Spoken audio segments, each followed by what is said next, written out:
Welcome to the One Player Podcast, the show on solitaire board games. I'm Albert, and this is episode 392. Albert, do you know how aliens harvest their crops? One at a time? No, with tractor beams.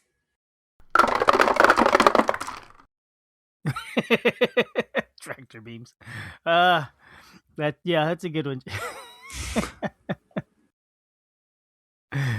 Thank you. Hello, Hi, everybody. Julius. How's it going? Happy New Year. We're recording at the beginning of the year. Yep, we've had a nice winter break. Everyone got very busy, so it's been a little bit of time since we recorded, Albert. Yeah, I'd say a month at least, probably. Yeah, I mean, I had to skip 1 week, and then I was traveling the next one. So yeah, it's been a good month. Yeah. Maybe a month and a half. I don't know. But we are back. We are here with you. Everything is amazing. Yep. There's a cat walking all over my keyboard, trying to get my attention. But yeah, that's beside the point, really. Because this game today, we're talking about a game about alien lives. I think that is right? true. Well, okay, or at least alien farming. Alien farming. Okay, so humans doing alien farming. Yes. Okay. So let's jump into it. Today we are talking about Tend. So, a very brief overview. Tend is a farming game, which is a random and right with a lot of different random and right opportunities all tying into each other, because you're going to be writing across various different things. And you're doing a number of different methods of randoming. So you will do a bunch of different randoming, a bunch of different writing, and over the course of a number of different seasons or actions or activities or rounds, however you want to phrase it, you are trying to score the most points for having gotten most of your farming done, and whoever has the most points wins, or in solo, beat your own high score and try and continue to get as much high score as you can. Okay, so it's a beat your own high score kind of game. It is, which is it's perfectly fine for me for the vibe of this one. Okay. And it's a Kickstarter game. It is a Kickstarter game. And the copy that I was playing with, it is not a copy that I own. It is a copy that I was borrowed, and I took the opportunity to enjoy my new 3D printer and 3D printed an insert for it while I had it. Yes, that's a fair trade. We had a lot of fun with it while we were holding on to it for a couple weeks. So you got a new 3D printer also? We did. Nice. We talked about getting one for the holidays, for Christmas, but we did not do that. We did do that. Nice. Jealous. All right. Well, okay, so this is not an episode about 3D printing. I suppose maybe someday it could be. This is an episode about Tend. Indeed. So, Albert, give a summary. That was the summary. I did the summary. I feel like we should jump into some of the components. Yeah, there's a fair bit of them. Yeah, especially if you have some of the more deluxe components. Well, okay. And even without that, I think that I was a little overwhelmed when I saw the list of components. Just a little overwhelmed. Were you? It didn't feel that bad. No, it's well, it's got 34 small farming dice. And I'm going to say, I will note that this is IV Games. So IV Games has made a number of other games that I really enjoy. One of them on my shelf, still Mythic Mischief. In Mythic Mischief, they are very clear that things are not dice when they are used for tracking. They are then cubes. So the cubes, even though they have numbers on all the sides, in Mythic Mischief, the cubes are cubes. Even though they look an awful lot like dice, they're cubes and not dice. Well, for some reason, they forgot about that. They took care of it in a way, because the component says 34 small farming dice, 20 medium farming dice, 14 large farming dice, and then finally 12 rolling dice. Yes, the rolling dice are the only ones that are actual dice. So wait a minute, the other ones don't roll. The other ones can be rolled. They are cubed shaped, but they are primarily used as counters to be able to track your farming or animals, whatever it is. That each of those represents either a crop or an animal, and every round you will tick them one up. And if they have lit up, if the face of them is lit, then you get the resource from them. If they're not lit, then you don't get the resource, and you're going to have to wait till next round. So they are cubes, not dice. Okay. Yeah, they messed that up in the rules, I guess. That's funny. I'm So, assuming that so didn't how? track well from them messing with it for Mythic Mischief, and so people didn't understand the distinction. People were like, no, it's dice, but I like the distinction. So apparently, I I'm in the minority. I have no idea. I would be surprised if that were the case, though, because it. I think calling them cubes makes plenty of sense, or Um, or something. But anyway, so how small are the small ones? I was looking at a picture, and it looks like they're extra small. they're pretty small. I have to go. I'm holding my caliper right here, Oh, but I'm not holding the game here, so I can't go measure it. Um, well, so that I doesn't don't help. know how small exactly they are, but they were small, and the large are large. So the large are like, I don't know, 20 millimeter dice, and the small I would say were probably like 8 millimeter dice. Wow. Okay. Yeah. So I assume the medium or 60 millimeter, like a standard die that you buy at the I game store, think like an so. RPG Yes, dice. Okay. So yeah, and when I looked at the small, I said, "Oh, those are they don't look like 12 millimeter. The small dice that you get like from Chess Extreme, you buy a giant brick of dice. They look smaller than that. So yeah, everything you say they're tracks. not smaller than that, but yeah, they're. That's what I'm saying. I think they're 8 millimeter dice. Yeah. Wow. That's itty bitty. Is that does that get annoying when you're dealing with them later? No, absolutely not. Because again, Okay. they're not dice. You you plop them down on the grid, and Yep. you use them to tick up your thing, so they fit just fine and perfectly where they go. Okay. Got it. And they are not rounded corners from the look of it. They are None of the rounded dice have. corners. They are. They are rounded corners. They're all rounded Okay. corners. The picture I'm looking at, they look relatively sharp. I think they're rounded corners, but maybe I'm Yeah. misremembering. Okay. Anyway. Nonetheless, so let me move on to some of these other things that you have because you keyed in on the dice. I'm going to talk about a couple of other things. So let's go a little bit more holistically. Each player is going to be given a set of a farm sheet, and a cargo sheet. So these are the things that you're primarily going to be writing on. The farm sheet is where you lay out, guess it, your farm. Very good. Uh, that is your board where you're going to be keeping track of where you've planted tilled garden space where you can plant crops, or fence where you can put animals, and also where you're going to be tracking all of your upgraded resources and all of your upgraded um, farm tools and things like that. So there's slots where you can scratch off to show that you've started to cobble together an upgraded fishing line, or an upgraded lure, or an upgraded axe. There's slots to show that you've leveled up your chopping ability, so that all of those show all about your farm stuff.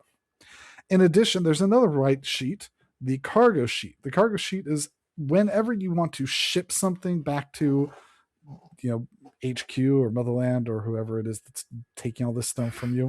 Whenever you're turning stuff into points, there's a grid where you're going to mark down the stuff that you ship. Instead of turning it into resources that you can use to build more stuff, you can instead essentially turn it in for points. And so when you're doing that, you're going to mark it down on the right half of the cargo sheet. The left half of the cargo sheet is going to be projects and awards, where the projects are going to be more things that you're using to sort of get one-time bonuses, and awards are you're turning in resources to get like super cargo pieces that you will then slot into other spots in your cargo to essentially get like achievement type things for every game. So those are the farm sheets and the cargo sheets. Those are the things that each players have. Now then, that's where you're doing all the writing. Each player theoretically will also have a set of either colored pencils or stamp markers, depending upon whether or not you have the deluxe one, but you're using those colored pencils to track everything. You ideally want to use some sort of color. For example, the fish are blue, so when you're marking fish stuff, you want to mark down that you're doing fish stuff in blue. So that is how you mark things. So now let's talk about some of the other things you're going to interact with. Albert mentioned the dice. You use all of the cubes. You use all of the cubes to be able to place your resources on the different farm sheets, to be on your farm sheet, to be able to show that, for instance, if you bought the space pineapple, you buy a space pineapple die and put that die in some tilled land.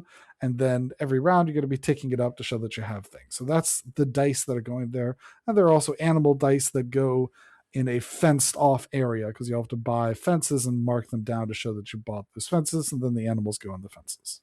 So Cubes. that is one thing that you get to mark off. The other thing that you get to mark off are the forest slash cave sheets. Over the course of the game, you have the opportunity to go mining or to go chopping in the forest. These are scratch off cards. So everyone gets a metal coin, which are these cool little zenith metal coins. It's the currency for the game, it looks like, so you don't have to, use a key or an actual like real US currency coin. It comes with coins, really neat coins. And so as you spend actions to be able to chop, for example, you will scratch off parts of the scratch off card. Each of the scratch off cards are randomized underneath the scratched off material. And so when you're scratching those off, it'll give you resources, whether it's special woods or aged woods or geodes or whatever, what have you pops up from that scratch off.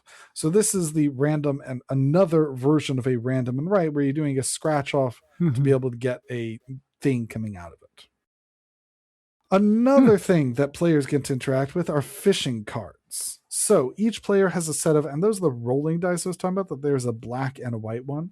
If you want to go fishing, there is a grid that shows what's available in the lake. It is a 5x5 grid. You will roll the die, and so if it comes up like 2-3, then you get the fish at 2-3, and that is the fish that you get. Noting that 6s are wild, so 6 are the cool icon that you'll see in the rules. So that shows that. So this is another form of random and right, because now it's just pure rolling and consulting and grid to be able to get that thing. So that is fishing. So that is, I think we talked about farming, we talked about chopping, we talked about mining, we talked about fishing. So I think that is the 4 main different types of things that you're going to be doing in your field. So how do you figure out which one of those you get? There are cards that are shuffled up. So there's starter ones, season 1, 2, and 3. You will shuffle all of those up and deal out a selection of them.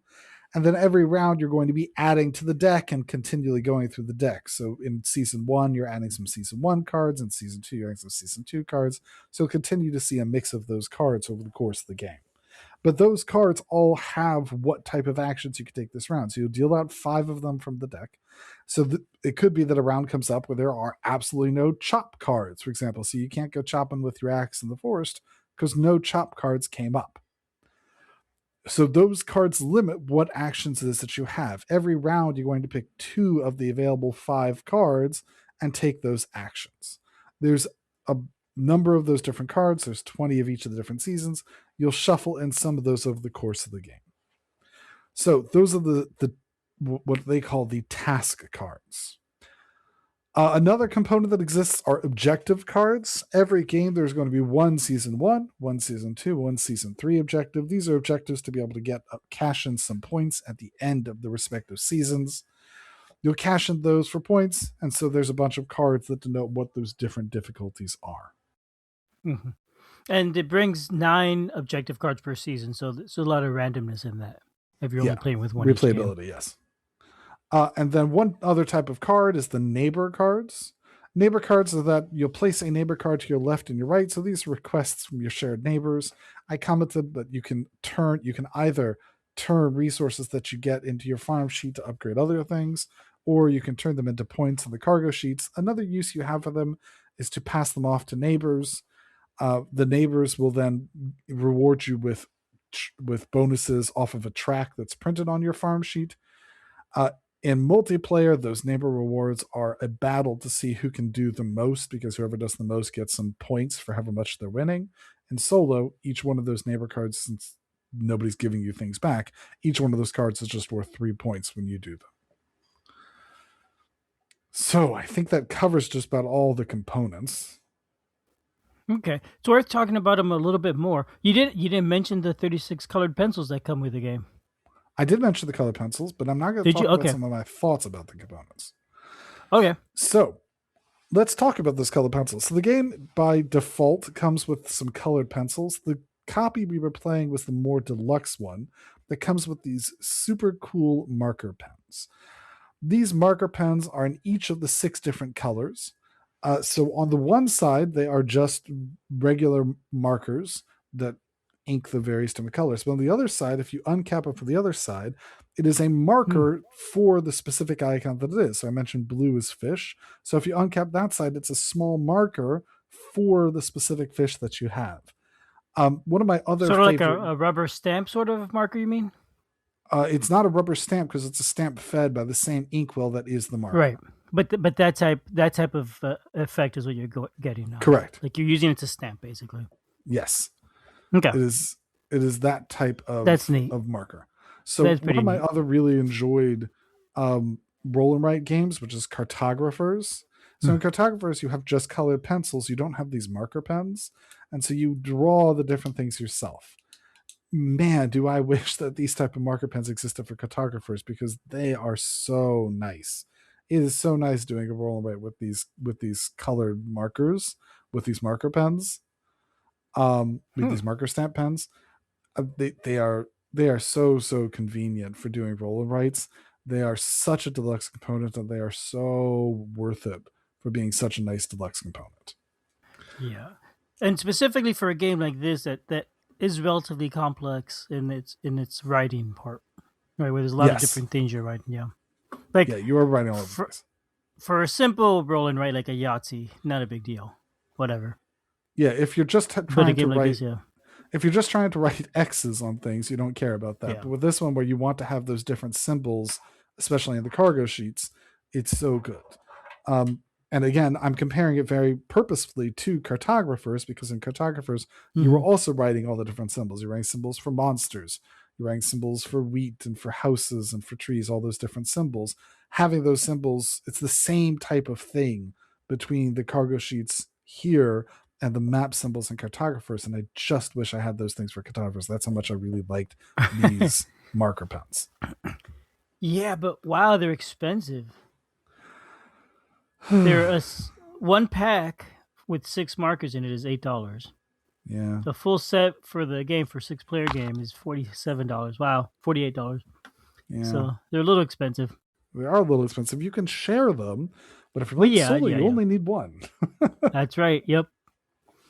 So if you're So playing solo, they're not so expensive. yeah, there you Or go. you could use them and let everybody else use the colored pencils too, right? So get your own markers. That could also work. So um that is Hmm. for those. Another one, so I mentioned before that I really enjoy the metal coins and the scratch offs. That's a neat roll and write mechanic that is well portrayed. It's a lot of fun to do that scratch off and to use those metal coins. All of that is very fun. Um, the art on this is also just lovely. Hmm. It is bright, it is colorful. If you are a fan of a number of other cozy games, like this one reminds me of the video game oh gosh, not Goo Farmers. Dang it. Oh, I can't remember the name right now. It's like Goo Farmers or Blob Farmers or whatever it is. I cannot remember the name of it. Okay. Um, but yes, it is. It reminds me very much of that fun, whimsical alien life form type things. All of it is bright and colorful and cheery, and all of it is very easily done. The starter cards, excuse me, the task cards. The task cards also very easily convey what is that they do.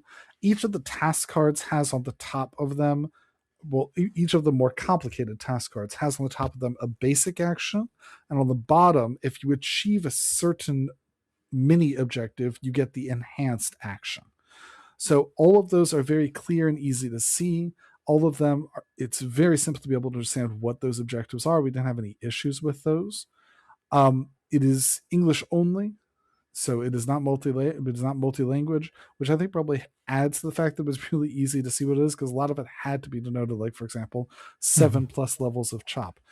To be able to see those type of things, it has to be presented in English, but it made it all very easy to understand what it was.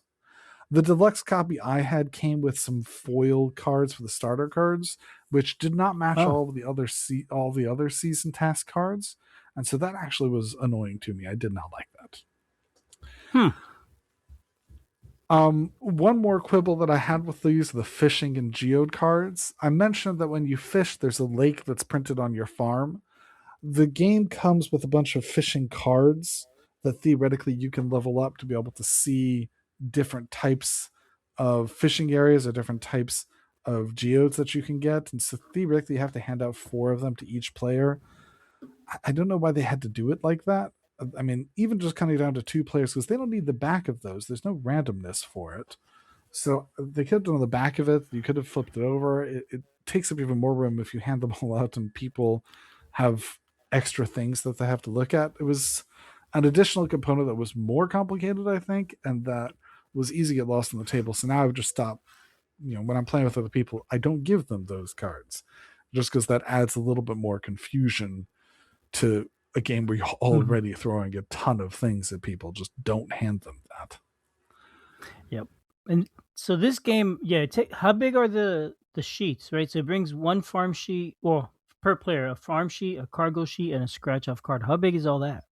Well, each farm sheet, I don't have the exact measurements in front of me, but each farm sheet is a little bit wider than 11 and a little bit short. So I think it's like 11 by 7 or 11 by 6, I think.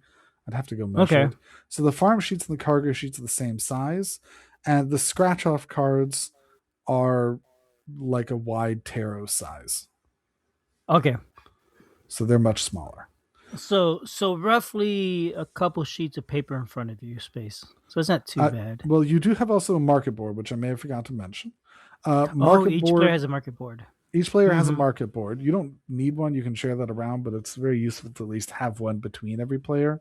The market board is what lets you convert resources over into just plain coins, which you'll need to upgrade certain things, or into the specific shapes that you have to put them in when you're locking them in for points in the cargo sheet.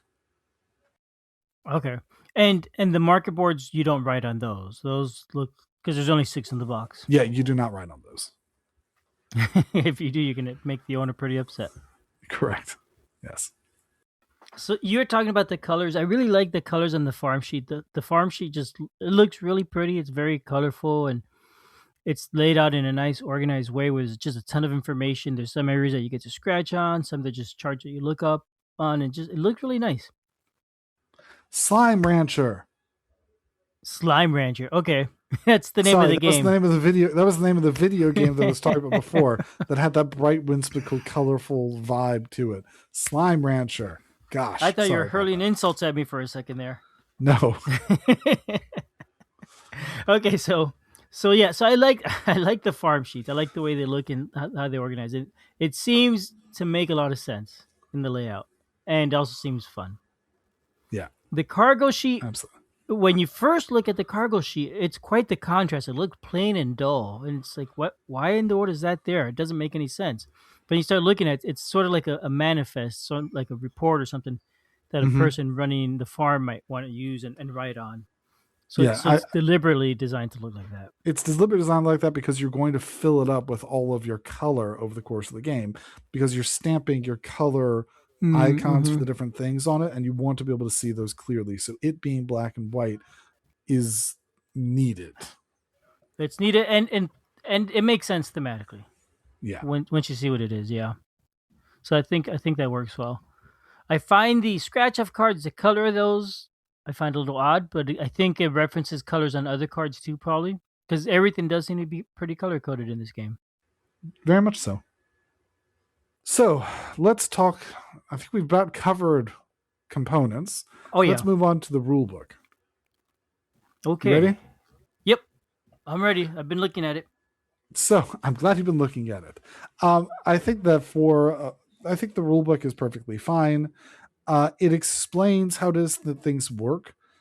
The game takes it takes a different tactic with things because it explains some key concepts before it starts going to other aspects of it. So it says, hey, here's how things work generally, and then here's how you take your actions.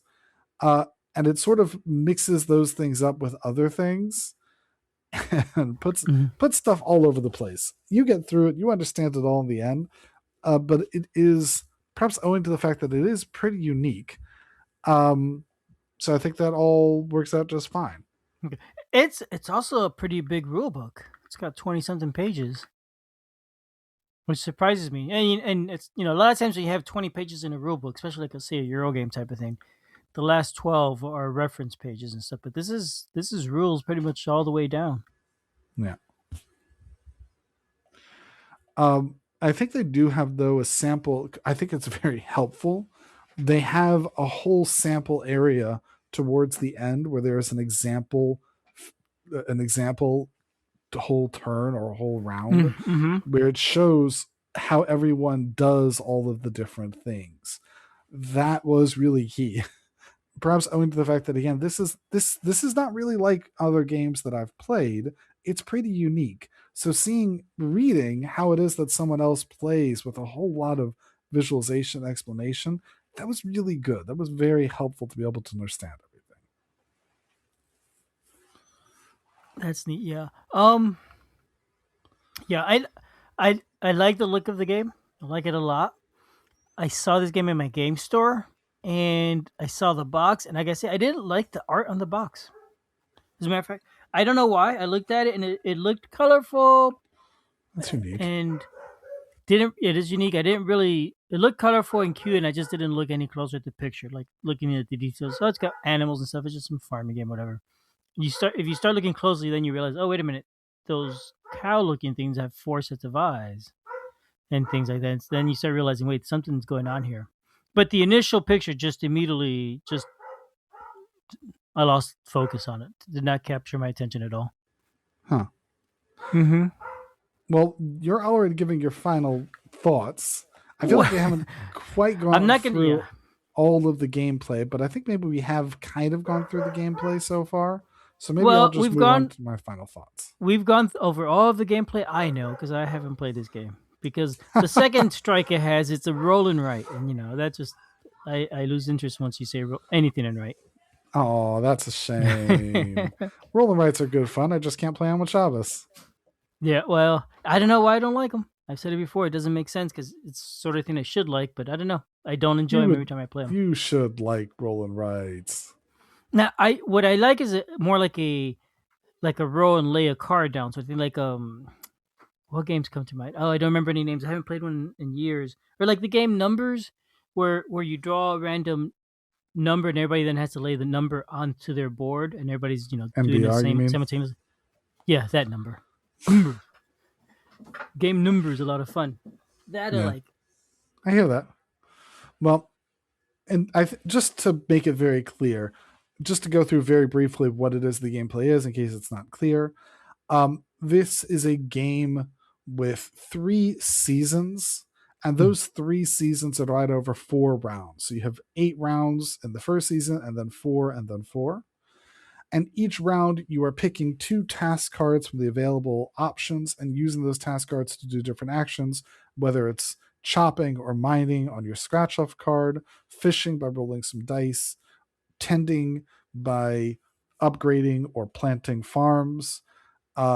You're doing all those different things to try and get some resources. Your resources are primarily going to then be turned into other things by turning them into coins to fuel upgrades, or many of the upgrades require specific resources, whether it's some honey or some iron or some wood, what have you, tends to be that most of the things require some other resources to do. So you'll either turn those resources into other upgraded stuff, or you're essentially turning them straight into points, either by ticking up towards your achievements, your awards, or by marking them down cartographer style on a grid on your cargo sheet to be able to show that. Now, your cargo sheet, all the different cargo sheets are actually different. All the farm sheets are the same, but all the cargo sheets are different because the cargo slots have some variety in them as well. That generally the left one type is worth 2 points. The middle type, one type is worth no points, and the right one, another different type is worth 2 points. So it makes you have to, actually, I think it's 0-2-0 is how it is. But each of the different cargo sheets has that different variety to it that you'll be encouraged to take different type of objectives to be able to match with what it is that your cargo sheet will do. That combined together with the different objectives gives the game a whole lot of replayability. I have already started to jump into my final thoughts about this, so let me just jump straight into my final thoughts. Albert is holding on for a wild ride with this one. So, moving into my final thoughts. One, I do want to mention for many other roll and write type games, sometimes the replayability is kind of low, especially because when you have an open world, if there's nothing to push you towards a specific track, you may find that you're doing the same type of things over and over again. I was initially concerned about this one being the same because I would think, well, hey, I've got to go mine to get some iron to go upgrade my resources, or I'm always wanting to go upgrade my actions before I go jump into other things. Or I had originally thought that you always want to go that route. Then some of the season 1 objectives came out that I saw, for instance, wanted you to really value getting a whole bunch of level 1 things, or they really want you to have a whole bunch of fishing, or that my cargo sheet said you get absolutely no points for anything, like you double your points for your tend actions. So you really want to get a whole farm going as fast as you can. So the different types of things give you a lot of different variability to it. And I honestly think that you can use each of the different opportunities to get similar type levels of points, or at least I have been getting similar type levels of points, even with the different strategies. I do not claim to be a master at this game or have taken the time to like assess what is the maximum level of points, but it doesn't disappoint me, making me feel that you can play the game any number of different ways. You don't feel like you're forced to take a specific way through the game. The different types of actions also feel very distinct. This is as opposed to mentioned like Mythwind or other types of things where or for example the Pandemic Rapid Rescue, where all of the different types of things are the same type of action. Some other types of games it would feel like, whether you're farming or you're chopping, you're rolling a dice to see if you succeed, or you're playing a card to see if you succeed. Even Arkham Horror, the card game, for example, whether you're investigating or whether you're evading or whether you're punching a bad guy, it's always you pull a token out of a bag to see if you succeed. Yep. All of these, the different actions all feel really different and really unique. Some of them being a scratch off, some of them being rolling dice, some of them being just straight, absolutely no randomness, and you just continue to tick up and being pure action selection management.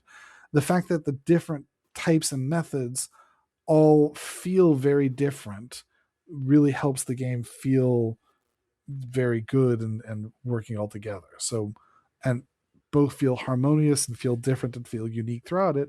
It keeps the game very lively, having everything being very different. Now, you might be concerned that therefore there is no strategy, nothing you really can do.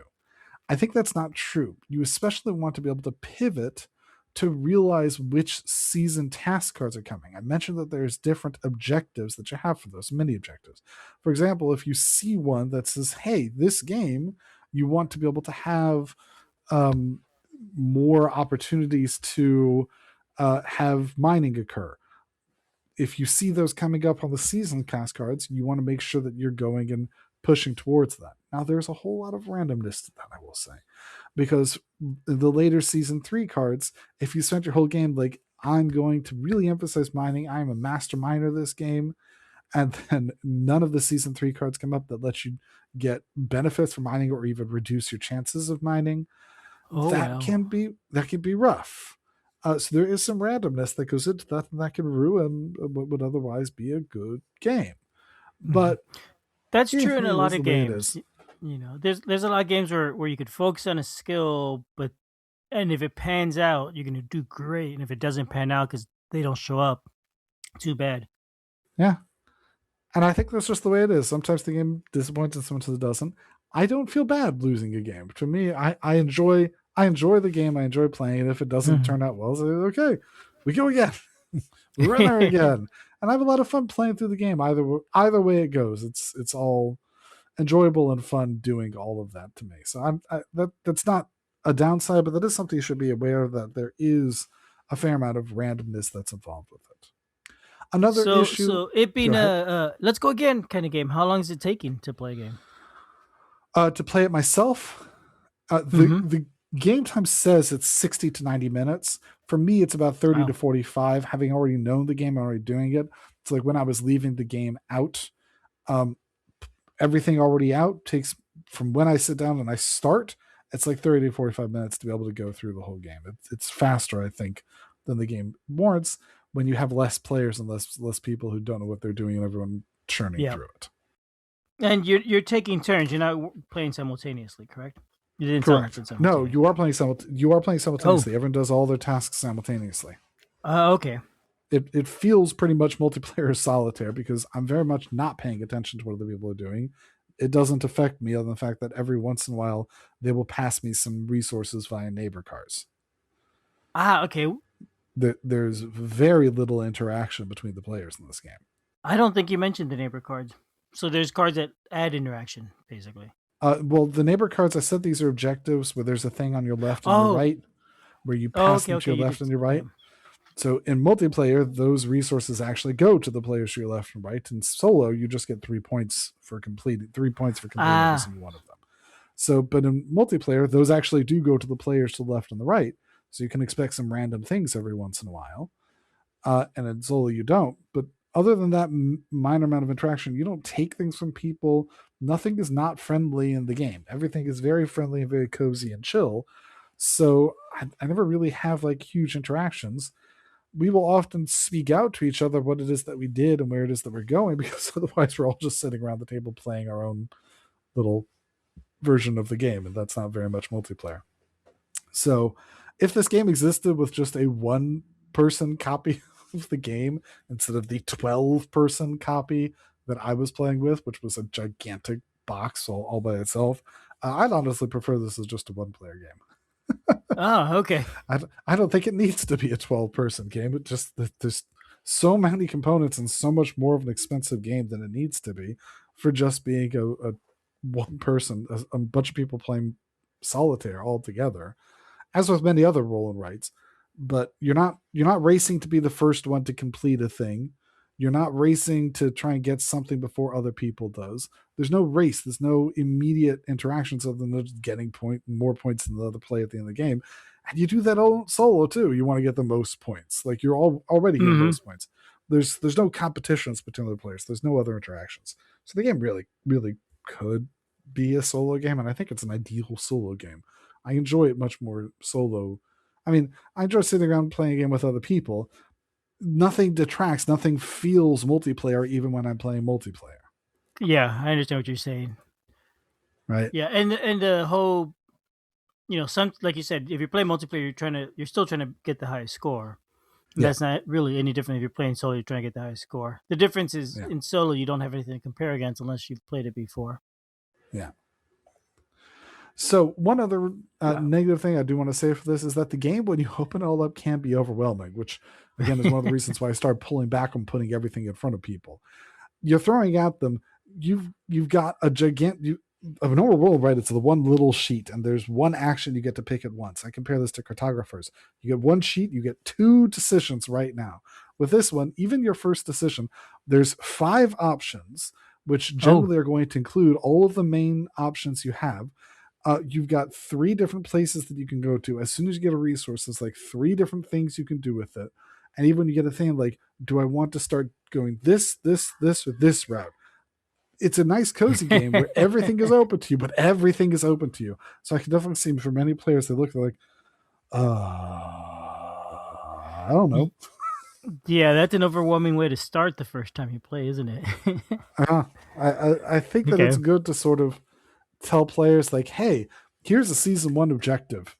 Just go for the season 1 objective. Like, you want to go and fish a bunch. You want to go and get a bunch of little small resources, like go mining and get a bunch of small resources from there and complete this. Like, go for the season 1 objective, and that'll help ease them in and start them down a path.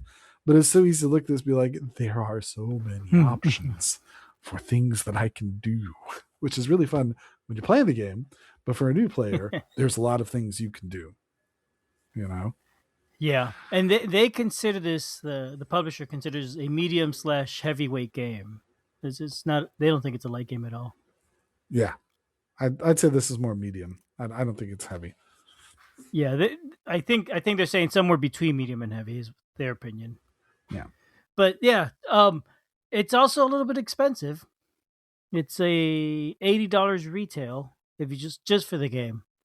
Then if you want to add all the deluxe components, it's going to go up from there another $100 probably. True. No. I will say I had one more pro for the game. The game has at the end of it some extra challenges, and if you pull up on the website, there's even more challenges. So they can set out a specific deck for seeding what your deck should be for which tasks are available, and it comes with a score challenge and a requirement to complete that specific challenge. Those are I threw myself into trying one of the higher score ones just to see how hard it is. Oh my boy! Oh goodness gracious me! Those are challenging. So it's really nice that they're there. I mentioned before that there's a lot that can be done to add some extra replayability and some extra objectives into the game, and that does it right there. So good for them for including that. But ooh, it's tough. I don't know whether I guess that adds to replayability over time. Yeah. And I'm sure that it's so easy for them just to add a couple more onto the website. And I think they're going to continue to add a couple more on their website. So yeah.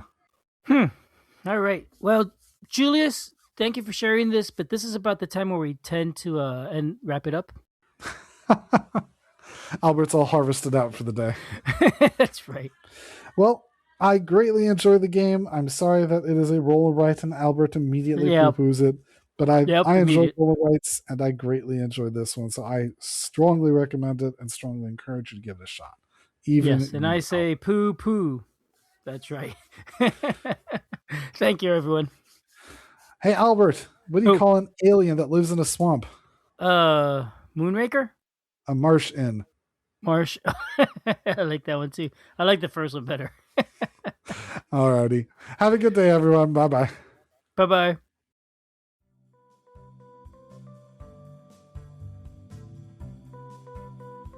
Thanks for listening. We love feedback, so we love hearing from you.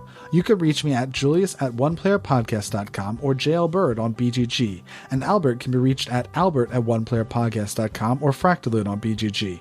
Our website is oneplayerpodcast.com with the number 1, and we're also on Twitter at oneplayerpodcast. The intro music is copyright Angus and can be found at jamendo.com. The transition music is copyright by Dan El Duce Pancaldi, whose page is at donpancaldi.com. The One Player Podcast is protected under a Creative Commons share-alike license. Thanks for listening.